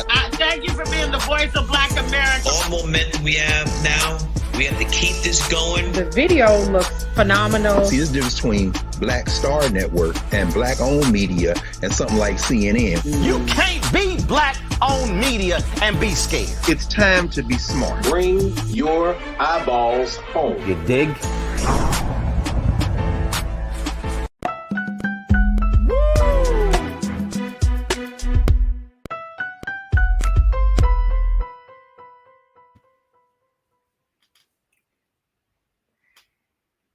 All right, folks, welcome back to the show. Now it's time for us to get some midweek updates with the Capitol Hill correspondent for the Griot, Ashley Banks, and we're continuing the conversation with my sister, Suzette Speaks, as well. But Ashley, welcome back to the show. Good to see you, Ashley. How are you this afternoon? I'm doing well. Good to see you, Farajii, and good to see you, Suzette. Hey, Ashley. So, all right, Ashley, let's talk about first and foremost this thing. And I'm so happy to have both of you on here because y'all are attorneys. I know you are still an attorney in training there, Ashley, but it's going to happen. So I'm not even sweating that part. But talk to us about this student loan case that's being reviewed by the Supreme Court. Where are we right now? Because I know the case started to get its review yesterday. So where are we with that? That's correct. So on Tuesday, I actually attended the oral argument for the Biden versus Nebraska case, and then there was the Department of Education versus Brown case, and they were two student loan cases. So in the Biden versus Nebraska case, we have 6 states, Republican-led states, that basically halted this Biden administration plan to forgive loans for eligible borrowers. And basically, they argued that this loan program was unprecedented, that Secretary Miguel Cardona did not have the authority under the HEROES Act to create such a student loan program, and that the court should essentially strike it down. And then we had what's her name, Elizabeth Perloger, who represented the United States, and essentially said that Secretary Miguel Cardona did have authority to create this plan under the HEROES Act because it was for borrowers who were facing financial hardship during the pandemic. And under the HEROES Act, he has given authority where he can invoke certain things when it comes to revising or waiving statutes that already exist to help Americans who are in need. And so he saw that a lot of people were in need. Obviously, people were losing their jobs. People were losing family members who were the breadwinners in the household. And so people could not pay their student loans. And so the secretary was looking to help those in need. And so I watched the oral arguments yesterday, and it's clear that the conservative justices are not a fan of this plan to forgive student loan debt. And then the other side, you had Justice Sotomayor and Ketanji Brown Jackson, who were kind of really challenging Nebraska, the 6 states in this case, and basically asking, do you even have standing in this case? Were you even hurt, harmed by this policy that the Biden administration is putting in place for student borrowers? And honestly, Farajii, it appeared that the attorney for the states was kind of choking a bit because they were ganging up on him at one point and kind of saying, you really don't have standing. But he kept asserting that these states would be financially harmed. Some of their tax laws are wrapped up into the federal tax law. And so if student loans were discharged, then they won't be getting any money. But the justices were saying that that's kind of a self-infliction. The fact that your local tax laws are tied into federal tax laws, that's something that you did. It's not mandatory. So this is clearly a you issue, essentially. But it's not totally clear. So from attending a couple of these oral arguments, it's not necessarily clear cut which way the justices are going to go. As we know, it's more conservative than liberal, right? 6-3 as it pertains to political standing. So it could go either way, but since most of the conservatives are not a fan of this plan, if they can come up with a reason and justify why they believe the education secretary did not have authority to create this policy, then it could be struck down, but it's too early to know. We're just going to have to wait until this decision comes out either during the spring or during the summer. But there were a lot of protests that were taking place right outside of the Supreme Court. I happened to miss the protest. It was taking place literally during the oral arguments. But I did catch up with somebody afterwards who let me know that Maxwell Frost was there, Ayanna Pressley, and a couple of other congressional members, just trying to push forward and get people to understand, not that it's in the hands of people, it's in the hands of the justices, but to get other people in this country to have an understanding that this is not something that you should be against. This is something that you should be for. It's essentially going to help us all as a whole to have some of these loans forgiven. And honestly, Biden isn't even eliminating all loans. It's literally $10,000 for people who didn't have a Pell Grant. And if you had a Pell Grant, $20,000, that's not a lot for people who have gone to law school, for people who have gone to medical school, graduate school, gotten PhDs. Like, it's not that much money but for those people who do have the Pell Grants and may have only, gotten their bachelor's degree, which is great. That could eliminate debt for them, which I think is a very beautiful thing. But imagine if the Biden administration said we're eliminating all debt. Like, this, to me, this is pretty asinine. And one more thing I want to mention, Justice Sotomayor, she was basically kind of scolding the defense here, so the attorney representing the states, and saying that this student loan program, like I was saying before, is to benefit the average American person. And she was questioning the defense and saying, why are you now putting it in the hands of justices, people who don't have the expertise to truly decide on what's right when it comes to this? She said this should have been left in the hands of the secretary, of Miguel Cardona, who has an understanding of how student loans are run in this country. And if he decided that it was best to come up with this plan to eliminate loans for those who are eligible, then they should have stuck with that. And honestly, I have to agree with her. Now we have this case in the hands of 9 justices, 6 of whom may not be for this because they are conservative and they're the majority, and they could essentially rule that Biden's program not prevail. And I think that would be a disadvantage to millions of Americans in this country. So a couple of questions, and I'm glad that you brought this report to us, Ashley. A couple of questions I have is, one is, where does Judge John Roberts stand? Because I know that even though he's a conservative judge, he's one that's kind of serving as the leader of the court, the justices, but at the same time, on some decisions, he's a little bit more liberal than conservative. So what did he have to say during these oral arguments? Yeah, that's right. He is the Chief Justice. And honestly, he came hard on both of the teams when it came to the government and when it came to the opposing counsel. He did his best to challenge them, to just try and bring out the best in their arguments. I will say that during oral arguments, it's very common that the justices are just very confused as to where each party stands. And so he kind of just played the fence, to be honest, when it came to these oral arguments, and asked both sides to clarify their statements, and he challenged them in the best way that he could.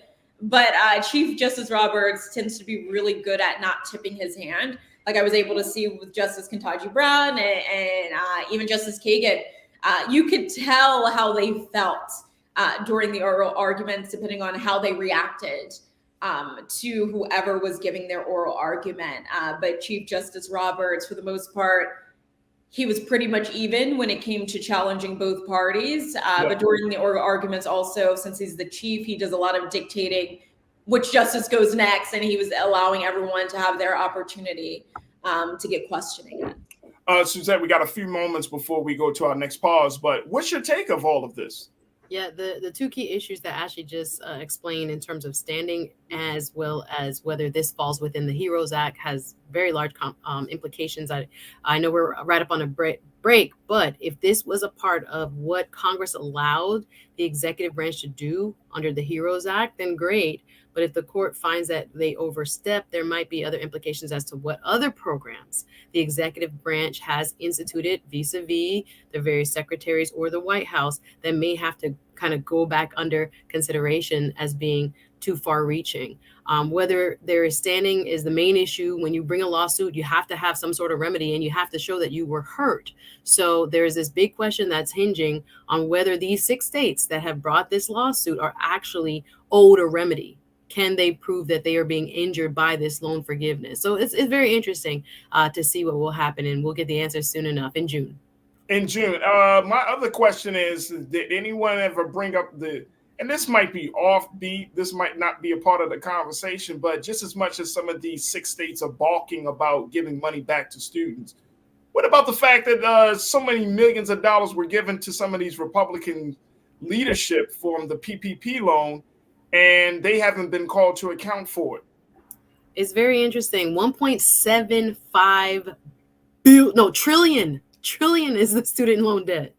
And this program would alleviate about approximately 400 to 500 million, according to Brookings Institute. But yes, when it comes to individuals benefiting under the pandemic emergency laws and programs that were created, we see a big problem as opposed to what you've described when there are businesses and corporations that got a lot of money in terms of relief. So this is going to be an interesting question, whether or not this type of relief is something that, again, falls under the HEROES Act. And again, it is affecting about 40 million people, 26 million of which have actually signed up, when I was one of them under the open enrollment. Again, borrowers making $125,000 a year or less, or $250,000 for a married per couple. But yes, we're looking at, again, $10,000 and $20,000, which means a lot to middle-class people and middle-class families. So yes, with all that debt, I'm sorry, again, I'll say 1.75 trillion in total student debt being held here in the United States. Again, about 400 to 500 billion to be forgiven through this program. So we'll see what the justices have to say. Hey, Ashley, very quickly before we take our pause, I mean, can we compare the PPP loan situation to the student debt situation? Is that relief for relief, or is that totally two different things from your vantage point and what you've been reporting? So that's not something that was brought up in the courtroom, obviously. But no, I cannot answer that, Farajii, if those are two separate things. I can only report what was being discussed in that courtroom yesterday.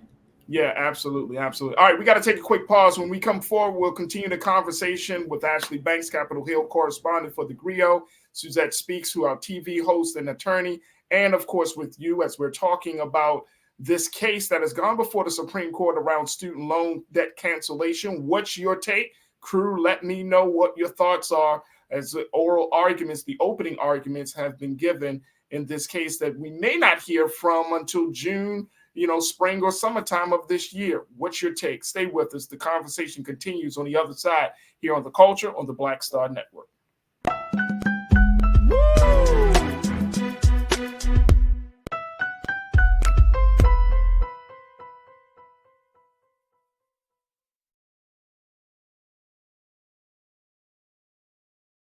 Pull up a chair, take your seat.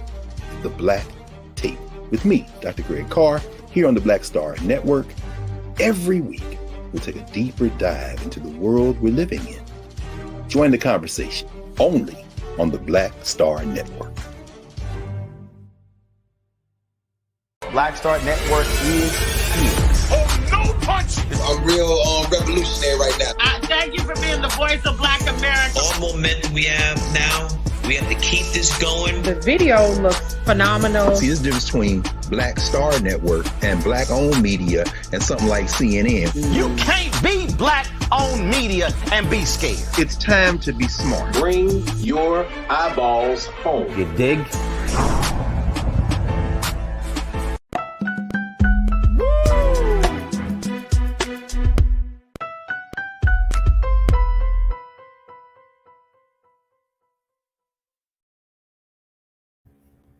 All right, folks, welcome back to the show. We've been talking about the student loan debt cancellation case that is now before the Supreme Court, getting an update on where we are as the case is just getting started. And Ashley Banks, the Capitol Hill correspondent for the Grio, broke it down for us nicely as to what those opening arguments entailed.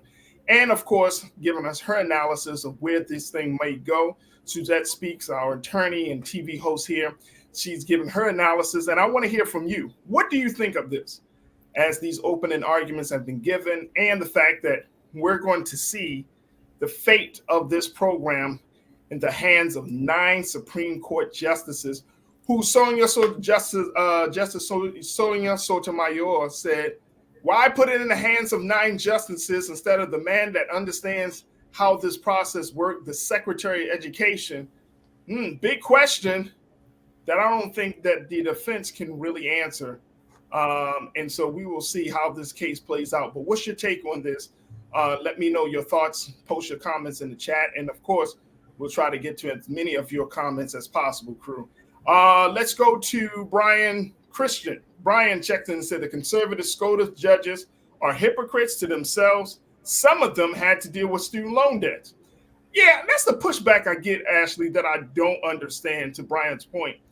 I don't understand, why this is such a problem. Is it based just simply because of the economics of how states are trying to figure this thing out? Or is it just in terms of principle, Republicans are feeling like, you know what, the Biden administration is quote unquote overreaching its power to the point where it's trying to intervene in people's affairs. Y'all trying to give these students breaks. But aren't students supposed to be an investment in the next generation, an investment into the future? I'm not understanding the rationale in the whole thought process behind rejecting canceling student loans from the Republicans' point of view. Yeah, so I had the opportunity to speak with a couple of people, and they said this is simply a political stunt by members of the GOP. They just don't want to see the Biden administration have such a big win. And then there's that other side where I'm sure you've heard Republicans or conservatives say, well, if I had to pay my student loans, these people should have to pay their student loans as well. And that's kind of what we see with the Department of Education versus the Brown case, where there's 2 students who were ineligible to receive the student loan forgiveness program that Biden proposed. And so they were upset that their loans were within a private sector and that they didn't qualify to have their loans eliminated. And so basically it's if I can't have my loans eliminated, or if I already paid for my loans, then why are other people getting off scotch-free? And it's just that, to me, that's not a fair argument. Yes, it's unfortunate that you may not have qualified for the program, but don't knock somebody else's blessing just because you feel like you're not going to be able to get off, right? That you're not going to be able to have your loans eliminated. You just went through a different process. Get educated. It happens, and hopefully you'll see a breakthrough at some point. But right now, the people who are eligible did not have these private loans, and they maybe also didn't come from the same background as you did, right? And so, but there are different arguments here. But from what I'm hearing, it's simply, my loans were paid off. You need to pull yourself up by the bootstraps. We are not taking handouts from the government. Get your act together. But what they're missing is that people were not living their best lives before the pandemic. A lot of people had gone to college thinking they're going to get those jobs that are going to be able to help them pay off their student loans. Not just jobs. We're not talking about going to Walmart, getting a job there, working at McDonald's, but actually getting a job in the field that they studied while they were in college. And that didn't happen for a lot of people. And then the pandemic hits, people get sick, they lose family members, they lose their jobs, and now they really can't afford to pay those loans. And so the government saw that and decided, hey, I know we can't eliminate all of your loans, but at least let us try to help relieve the stress that you may be under due to financial hardship. And so it's just a pity that we have some Republicans who just don't want to see that happen. As the great DJ Khaled said, they don't want to see us win. Not the DJ Khaled. Right. All right. Here's my other question. Though. What about the point, and I've heard this one from folks, Ashley and Suzette. Ashley, I want to get your take on this first, but what about the conversation about schools being too high, the tuition and cost of schools being so high, and that there should be a review, or there should be some level of like a cap for certain schools, because the loans wouldn't be so high, the loans wouldn't be such a problem if the cost of education wasn't as high as it is. Was that brought up in the conversation? It wasn't. I think it should have been brought up in the conversation, but also if it were brought up, it kind of would be a moot point, because that's not the point of this, the oral arguments, right? They're there to argue that the Biden administration's plan is legit, and the defense is saying we're going to suffer financial harm. So that's not the place for that conversation. But I believe the conversation needs to be had. For years, we've had activists saying that we need a universal system. There's universal healthcare in other countries, making sure that students go to college for free. Like you said earlier, the next generation is investing in their education so that they can progress and really be, contributing members of society. And if people have to put out hundreds of thousands of dollars just to go to school, some people just can't afford that, and they're not going. But then the conversation would have to deal with the public sector and the private sector. Obviously, the private schools can do whatever they want to do. But when it comes to public schooling, public colleges, I believe that there should be a cap. I believe that, obviously as inflation is rising, the cost of living is rising, the cost of schooling is rising. But I really do think it's unfair because other people's salaries aren't rising, right? With inflation and the cost of living increasing. But I think that is a discussion that needs to be had. But we live in a capitalist society. And so honestly, it's a big moneymaker for states. That's sad. And just people's salaries who work at these universities. That's sad. I don't want to hear that. Yeah. Actually, you don't need to hear that. That's sad. Suzette, what's your take on that? Schools and tuition costs being too damn high.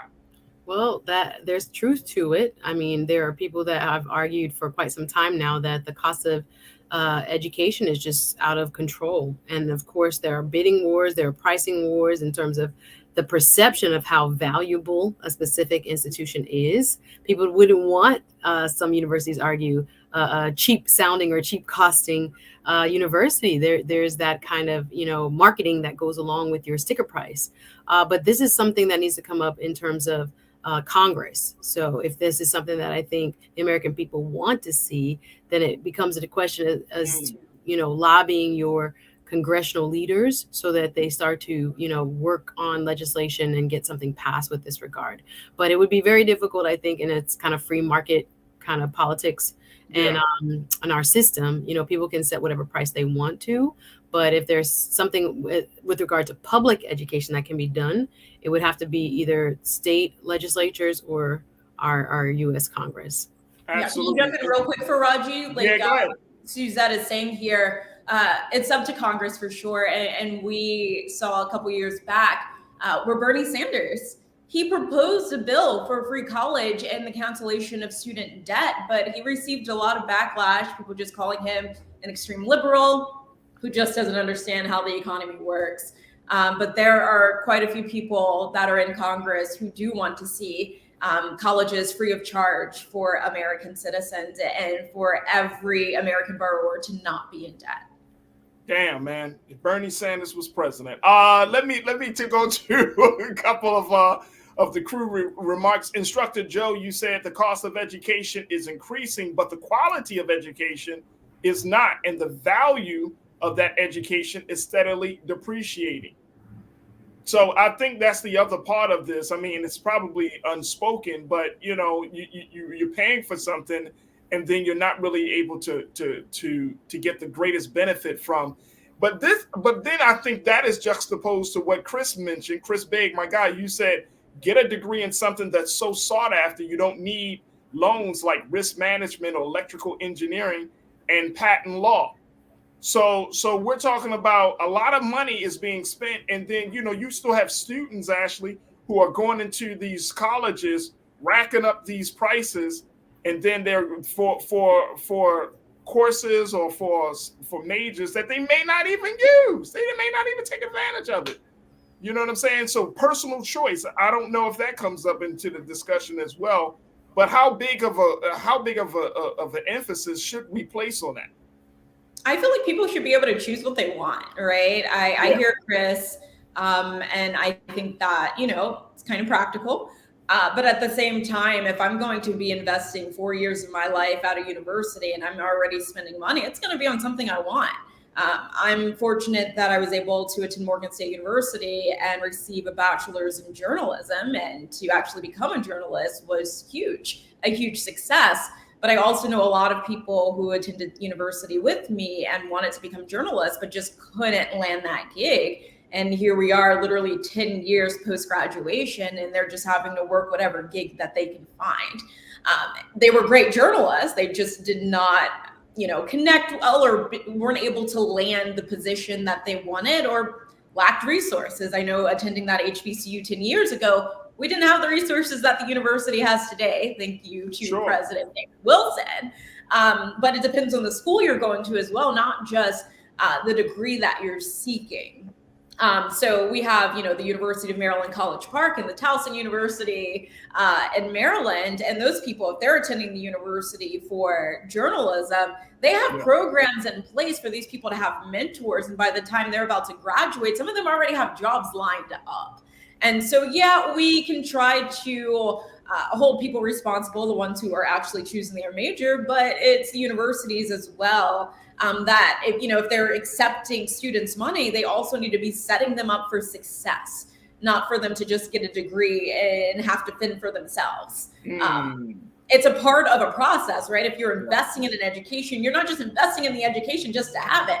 You're investing in the education so that you can be employed in that field afterward. And so I think a lot of schools do fail students in that capacity, especially minorities. Absolutely. Ashley Banks, Capitol Hill correspondent for the Griot. Ashley, we thank you so much for that great report, and we'll certainly bring you back on for the updates surrounding this case.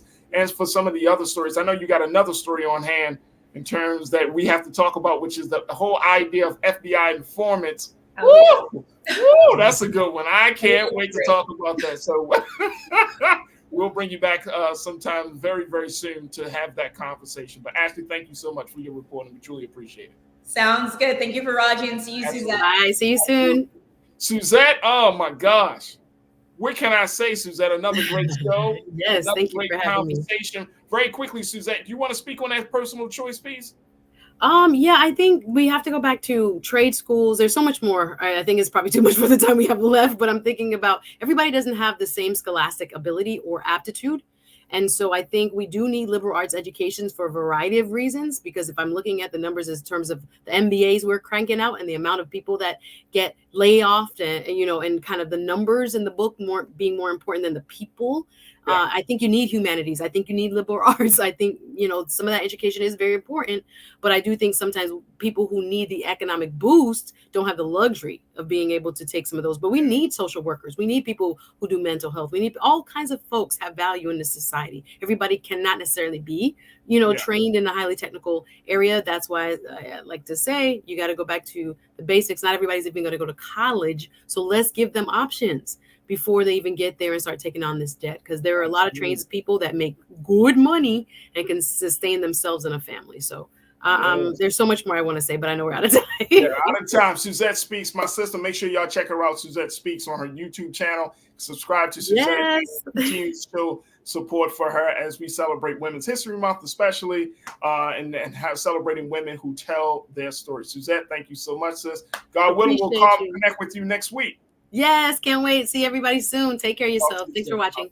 Thank you. All right, folks, that's going to do it for us. I thank each and every one of you, my culture crew, for being a part of the conversation. Thank you, thank you, thank you. Thank you to my team, King Keenan, my man Joel, and of course, my control room. Thank you, thank you, thank you. Folks, stay tuned. Up next is Roland Martin Unfiltered. Make sure you do your part to support us here at Black Star Network. Go to the website, Black Star Network, download the app, and follow us on all social media platforms. And, of course, support us financially and share the content. And follow me, yours truly, at The Real Farajii on Instagram and Farajii on Twitter. Let's continue to build the community. As always, never be afraid to challenge what's wrong. Stand for what's right while being yourself in the process. God willing, we'll talk tomorrow for another exciting edition of The Culture right here on the Black Star Network. Peace.